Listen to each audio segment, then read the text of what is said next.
Salutare tuturor, eu sunt Flexul13 și astăzi aș vrea să fac un anunț. Tocmai am participat la un giveaway pentru Minecraft și am câștigat 3 conturi premium. Da, ați auzit bine, 3 conturi premium. Unul dintre ele am dat la un prieten de-al meu care are canal de YouTube, căutați XL Gaming, o să aveți linkul în descriere. Și celelalte două vreau să fac și eu un giveaway.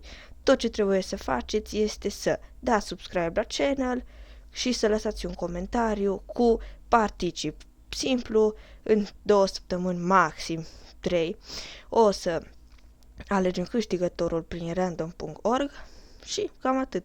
Dacă mânați cerințele, o să le mai aveți în descriere. Nu uitați de canalul lui XL Gaming, nu uitați să dați și la el un subscribe. Editează bine Photoshop dacă vreți cover-uri pentru YouTube sau ceva. Dați-mi un mesaj pe Facebook, vă dau și linkul meu. Și cam atât. La revedere!